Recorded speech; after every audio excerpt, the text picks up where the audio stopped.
¿Se ve la presentación? Sí, profe.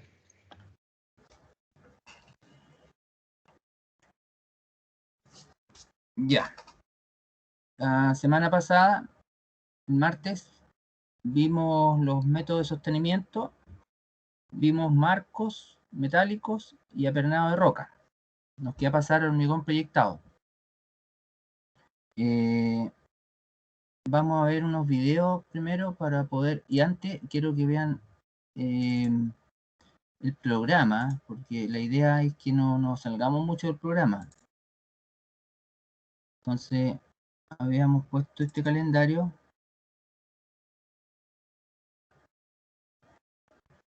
Tratando de no perdernos.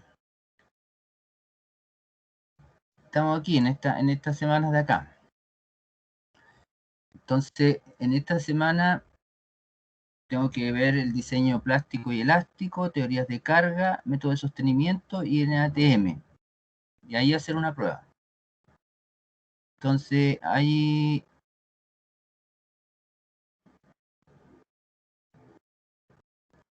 queda solo esta semana, que yo tenía puesta la prueba el 5, pero no va a ser porque se puso muy encima. Entonces, vamos a ver hoy día los métodos de sostenimiento y mañana el NATM. ¿Ya? Y ahí tenemos un bloque para hacer una prueba a la vuelta del interludio. Eso, así lo vamos a hacer. Entonces hoy día vemos método de sostenimiento y mañana vemos el NATM.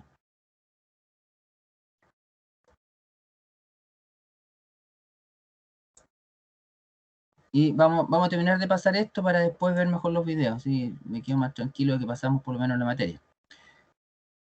Entonces, ¿se acuerdan de los marcos metálicos?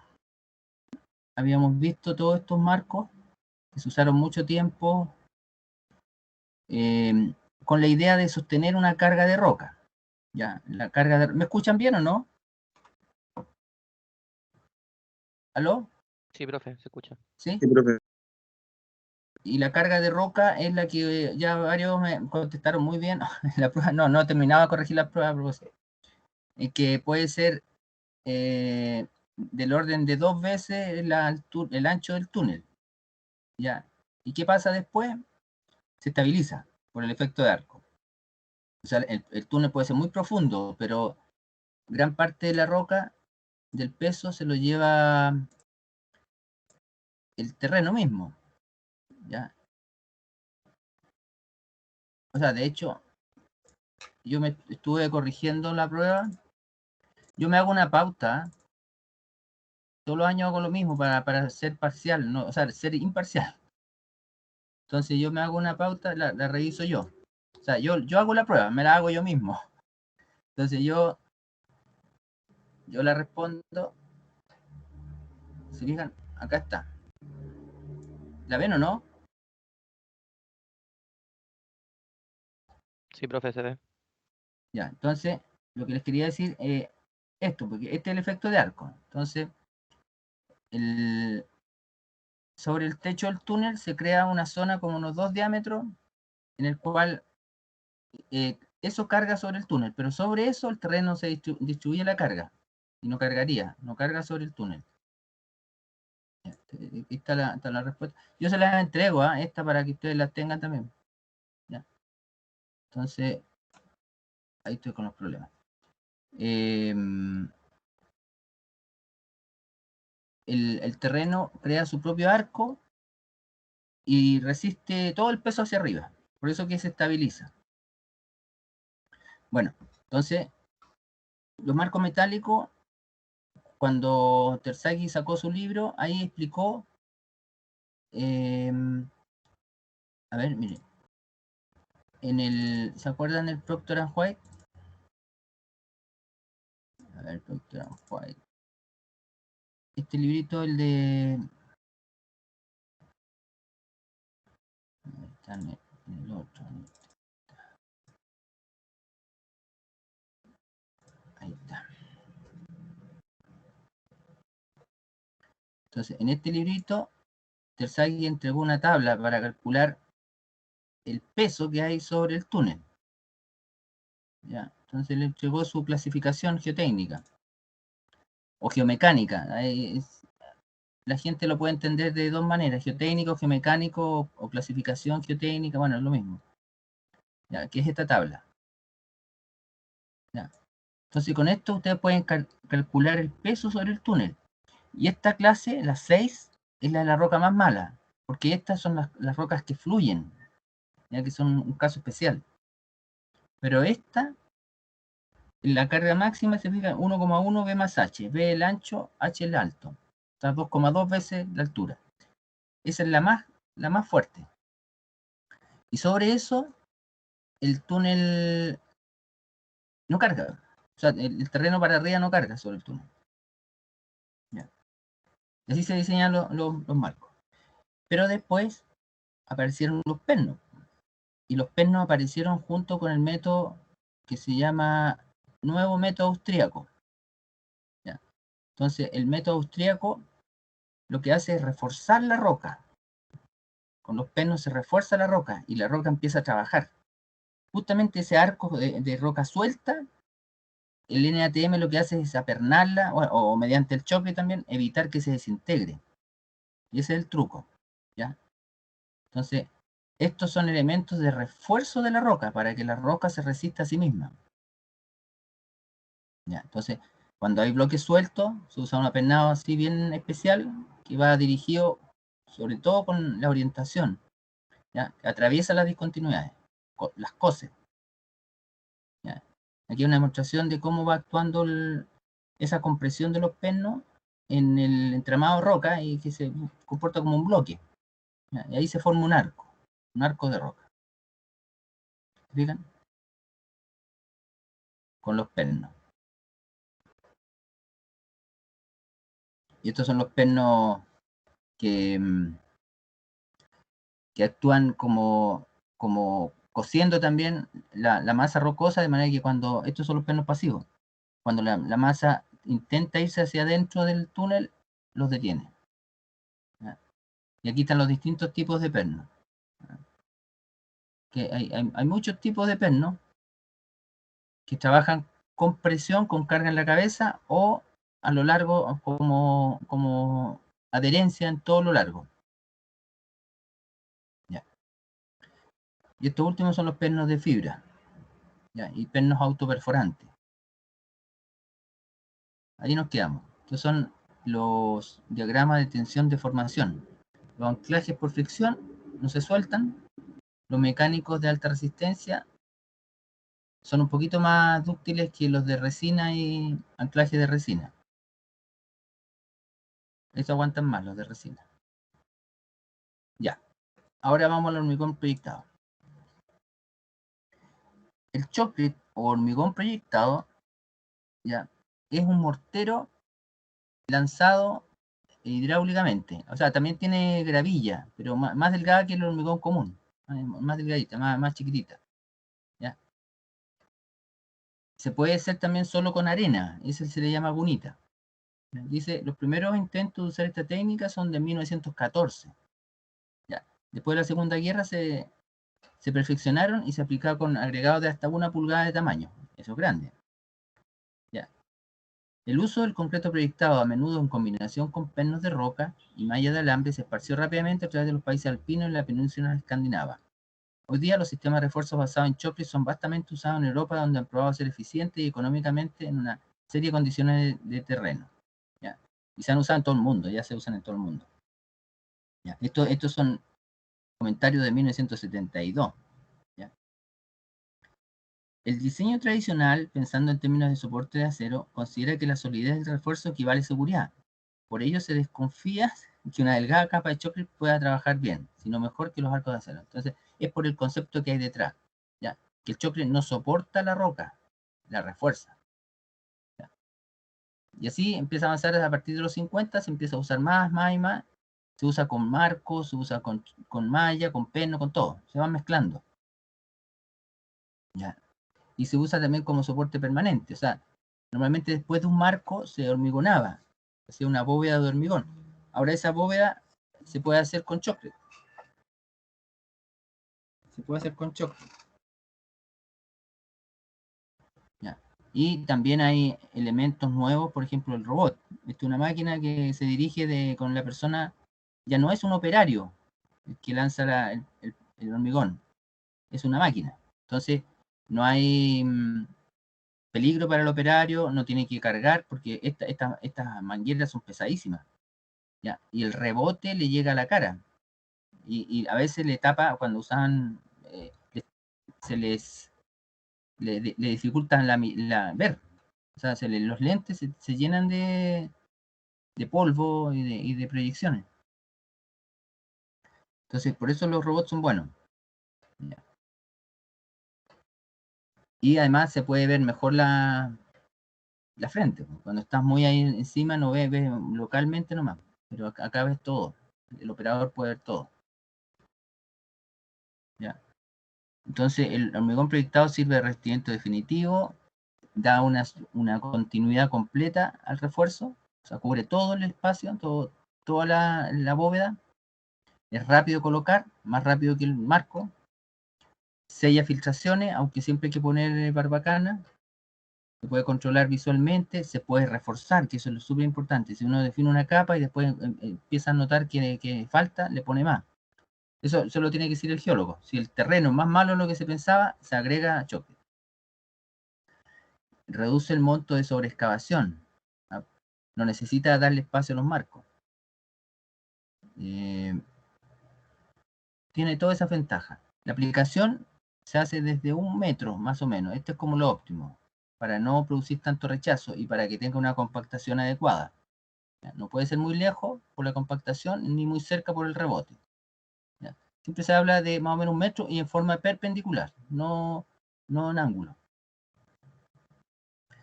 Hay dos tipos de aplicación. Es con el método vía húmeda y vía seca. ¿Ya? El vía húmeda es que la mezcla se hace en la boquilla y el vía seca se hace en la boquilla y el vía húmeda es que se proyecta, se impulsa todo el hormigón ya preparado.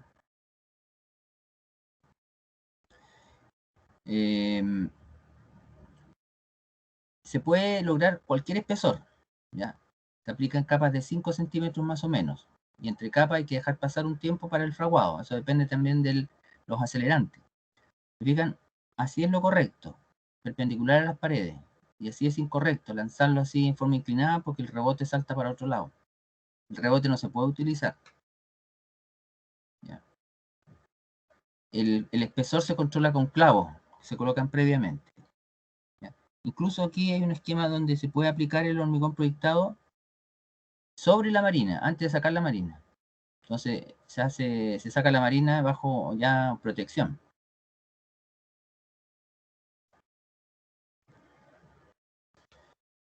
Esta es la explicación, los mecanismos. La explicación del buen desempeño del hormigón proyectado se encuentra en su forma de interactuar con el terreno. Básicamente las cargas que soportan los marcos de acero, bloqueados con madera, se desarrollan debido a la desintegración de la masa rocosa, que se producen por un aumento progresivo de las deformaciones después de efectuar la excavación. E incluso después de colocar el soporte, porque se deforman, cuando se usaba madera sobre todo. El principio del chocolate, asimismo el del apernado, es impedir las deformaciones del terreno. ¿Ya? Se mete en todas las fisuras y las sella eventualmente para que no se siga moviendo el terreno. De esta manera, además de eliminar las fuertes cargas producidas por la formación de una bóveda de roca suelta, se aprovecha la resistencia de la masa rocosa para soportarse a sí misma. Entonces el hormigón sella y genera una película que tiene una característica resistente. O sea, si es de forma suave, es como una lámina, es como una cáscara. Mientras más y más espesor tiene, viene a ser casi como un arco de hormigón. No es la idea, pero podría llegar a serlo.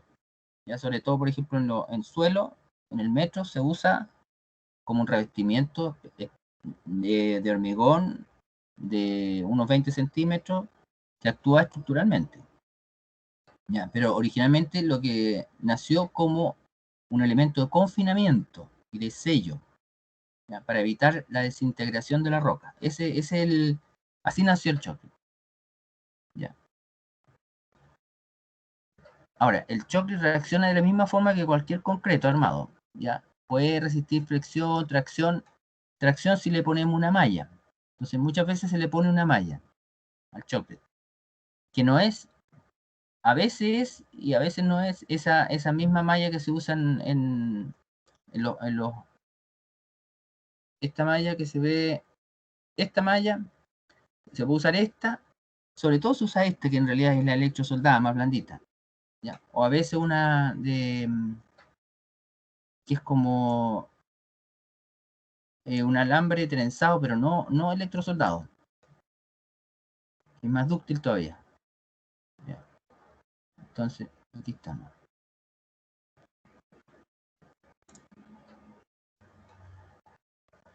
Entonces, actúa esencialmente por corte y por tracción, por flexión, pero normalmente por corte. Ese es el gran esfuerzo que transmite. ¿Ya? El peso, por ejemplo, de un bloque lo toma aquí por corte, o aquí tracción diagonal. ¿Ya? Y el espesor estaría dado por 0,21 W, que el peso dividido por resistencia a la tracción. ¿Ya? El choclet se adhiere al terreno desarrollando resistencia al corte y tracción. El choclet puede penetrar las grietas y discontinuidades abiertas y sellarlas. Esto, además de mejorar la resistencia a la discontinuidad, aumenta la adherencia de la capa de choclet. Las dos características anteriores conducen a una estructura estrechamente relacionada, compuesta por el terreno, cuando es roca, y el concreto. El choclet sirve como elemento de soporte para bloques individuales, desarrollando una resistencia al corte como cualquier elemento estructural. El choclet es un sistema de soporte que impide el movimiento de la roca gracias a una aplicación muy rápida después de la excavación, y que se aplica en forma continua sobre toda la superficie expuesta del túnel. La flexibilidad que necesita el sistema para que puedan desarrollarse las zonas plásticas proviene de su delgado espesor, el que permite alguna deformación antes de fraguar. Eso depende, y lo vamos a ver con el NTM. Si necesitamos que se deforme, se aplican espesores más delgados. ¿Qué pasa? Que el choque al principio no se podía calcular, pues no era un revestimiento propiamente de hormigón, no era un arco de hormigón. Por eso que se habla de diseño empírico. ¿Ya?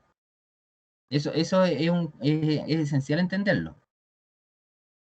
Las reglas empíricas se basan en una variedad de condiciones encontradas en proyectos anteriores, o sea, en base a experiencia nomás. Sin embargo, debemos reconocer las limitaciones que implica extrapolar tales experiencias a otras situaciones, especialmente en diferentes condiciones geológicas. Se debe poner especial atención al tipo de presiones que se desarrollan en el problema que nos preocupa. O sea, interesa mucho la calidad de la roca, por supuesto, de ahí parte todo. Las reglas empíricas son necesariamente muy simplificadas, por tanto no consideran todos los parámetros que pueden ser relevantes. Por eso es necesario emplear la experiencia personal y el criterio al momento de considerar las recomendaciones. Entonces, estas son las primeras recomendaciones que se empezaron a usar, en el que simplemente a través de estas condiciones más o menos se daban los espesores. Si tiene una condición normal, use 15 centímetros de espesor en techo, disminuyendo gradualmente hacia los muros. Así nomás, en el 66. Si hay presiones laterales, use 15 centímetros en el techo y 5 a 10 en los muros. Es una regla muy general. Acá hay otra, en el 65. Si encuentra roca fuertemente fracturada, aplique inmediatamente 3 a 8 centímetros de choque. Y se aplica espesor total si se observan fallas en el techo y deterioros, 10 a 15 centímetros. Otra, de los 70. Use el parámetro RQD para definir el tipo de terreno, si es bueno, malo o regular. Bajo 60% RQD se aplican repetidas capas de 4 a 6 centímetros de espesor en arcos de concreto prefabricado, con arcos de concreto prefabricado, combinación con perno. Entre 60 y 80, aplicación de una capa de 4 a 6 centímetros, perno ocasional. Aquí está mezclado con perno. Sobre 80% RQD, pone solamente perno. Así partió. Pero después empezaron a mejorar la definición de la calidad de la roca. Eso tienen que tenerlo súper claro. los métodos fueron modificándose y las definiciones de la roca también se fueron modificando y fueron mejorando. Eso es súper esencial. Por ejemplo, una caracterización de Ewert para túneles de 4 o 6 metros de diámetro. Fíjense que tiene 5 clases de roca, perdón, 4 clases de roca. Y define un terreno bueno. ¿Ya? Cuando los problemas de soporte son mínimos, si por alguna razón no puede quedar con su superficie expuesta, RQD sobre 75, 5 centímetros de choque en el arco sobre la altura media del túnel. Un terreno bueno. Vamos a hacer lo que dijimos al principio de los criterios para el malo. El terreno muy malo. Cuando las cargas sobre el túnel se han producido por desintegración del terreno, usamos entre 10 a 12 centímetros de choque en el arco y 10 centímetros en los muros. Se fijan que yo abarco todo eso entre 5 y 12 o 15 centímetros en roca. En roca. A pesar de que se produce desintegración. En terreno regular, con roca agrietada, o RQD entre 50 y 75, uso 7 a 8 centímetros. En terreno malo, 25 a 50% RQD, 8 a 10 centímetros. Esa era como una regla. Pero un túnel chico, 4 a 6 metros. Ya. Este es más chico todavía, un túnel más chiquitito. Terreno bueno, 8 centímetros en el arco. Terreno muy malo, no usar chocolate, sino que preferir marcos. Y para un terreno malo, 15 centímetros. Por ahí andamos. Por ahí andamos. Acá, Laufer, usando la tabla de Laufer. Para la clasificación de Terzaghi, que asociada a la Laufer, que define más o menos cómo es la roca, que es un estado visual, un plazo de autosoporte, que está asociado con la clasificación de Laufer, la longitud de avance. Fíjense, esto es una roca muy buena, 4 metros de avance. No es necesario usar hormigón proyectado, ni perno, ni marco. Para una roca clase B, que tiene 6 meses de autosoporte, con una longitud de excavación de 4 metros, 2 a 3 centímetros de choque, o perno de 1,5 a 2 metros, con malla. Marcos no son económicos. Una roca un poquito mejor, tipo 4 o C según Laufer, poco agrietada, una semana de soporte, de autosoporte, 3 metros de avance, espesor 3 a 5 centímetros de choque, solo en bóveda, o perno entre 1 y 1,5 metros de separación, con malla de alambre. Digan, marcos todavía siguen siendo innecesarios, no económicos. Roca tipo 5 o D, agrietada, 5 horas de autosoporte, longitud de avance 1,5, esta ya es una roca malita. Pero 5 a 7 centímetros de choque es suficiente, con pernos de 0,7 a 1 metro de separación. ¿Se fijan? Esta es la más mala de todas, la tipo E o 6 de Terzaghi. 20 metros de autosoporte, 0,8 metros de avance, 7 a 15 centímetros, o pernos cada 0,5 a 1 metro 20. Y ahí usan marco. Ya, estas las rocas que fluye, estas son aplicaciones más especiales. Las vamos a ver después. Y este es como un típico arreglo. A verlo por aquí. Es una mezcla, esto entre perno y roca. O sea, perno y chocolate. Entonces, el tipo 1, la roca más buena, yo uso pernos eventuales, FI 22, de 3,50 metros, para un túnel de 7 metros de largo, de ancho. O sea, B medios. ¿Digan? Este es B medios. Y son eventuales, donde lo necesite, donde hayan, yo detecte que hay bloque. Ya, tampoco agrietada, pero hay bloque. Después tengo un poco más mala, ya pongo pernado regular. Eso significa regular, sistemático, ya, con una separación de 2 por 2, a 2 metros de distancia en el arco y en profundidad. ¿Ah? Hago una mallita. Ahora, normalmente en perno, en el apernado, a ver si lo puedo hacer aquí. Si yo pudiera hacer... Ahí está. A todo esto hay que hacer un recreo a las 5. Ya. Normalmente, si uno usa un...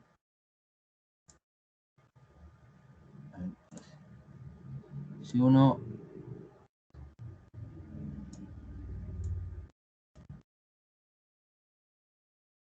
Con esto. Ah, no, ahí. No, ya, bueno, ahí, si yo tengo esa pared, los pernos, si yo pudiera verlo ahí, se ponen, por ejemplo, en una línea, así, por decir. En la siguiente línea se ponen aquí.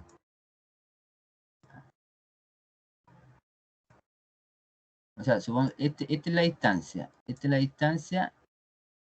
Supongo que es D. Este es la distancia D y esta es D también.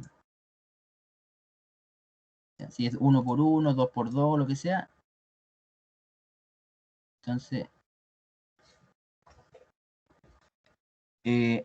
los pongo alternados. La siguiente corrida la pongo acá.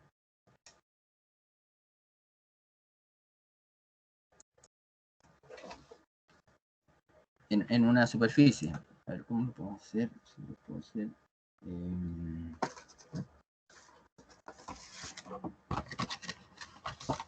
Es que es difícil verlo en 3D. O sea, no tan difícil tampoco. Quiero ver si puedo. A ver si puedo pinchar. No. A ver cómo es esto. Aquí, por ejemplo. No. Esa. A ver si puedo pintar. A ver. La verdad que aquí me pasaba esa cuestión de... Ay, Dios. A ver. Entonces... Eso... Ya. Si tengo un túnel, supónganse aquí, ahí. Ya, este es un túnel visto así en perspectiva. Entonces los pernitos voy a ponerlo así, miren. Ahí, de ahí, partiendo ahí. Ahí, ahí, ahí. Luego allá, ahí, supónganse ahí, ahí. Y en la siguiente corrida, si yo lo viera de lado, voy a hacer una elevación así, por el costado. Entonces, este es un anillo. Ya, entonces, voy a tener ahí, supónganse que veo estos tres pernos. La siguiente hilera, supongamos que están a 2 metros. Ya, la siguiente hilera va acá. Pero el perno no lo pongo aquí, sino que lo pongo aquí. Ya, lo pongo alternado. Y después la siguiente aquí. Ya. Se supone que la superficie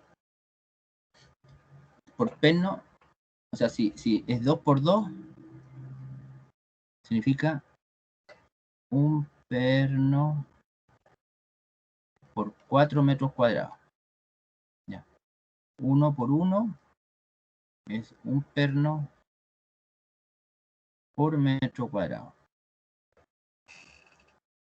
O sea, en un metro cuadrado yo tengo que tener, si yo pusiera, por ejemplo, si pusiera una malla de 1 por 1, ya, esta es una malla de 1 por 1,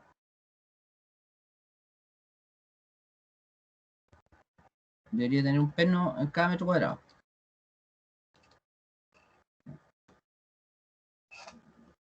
Pero si los pongo alternados, es lo que les digo, que si están puestos alternados también ocupa un metro cuadrado, pero Lo voy a poner así. Este perno lo voy a poner aquí. Pero esto lo voy a poner aquí. Cruzado. Y siguen estando en 1 metro cuadrado. Pero están más distribuidos. Están distribuidos de otra forma. Por decir así. Y a eso se le llama 3 bolillos. Se le llama 3 bolillos. Ya. Ya. Entonces, estos son los patrones típicos, desde la roca más buena, que sería esta, a la roca más mala. Entonces, la roca más buena, pernos alternados, o sea, pernos eventuales. Y la roca más mala, fíjense, son pernos de a 1 por 1. Me dice, pernos sistemáticos a 1 por 1. Ya. Con espesor y con chocolate de 15 centímetros adicional. Ya. Con malla ACMA. Esa sería una forma. Y de ahí para abajo empieza a bajar. Si la roca no está tan mala, lo pongo a 1,3 por 1,3. Y chocolate de 12. Después... Ya.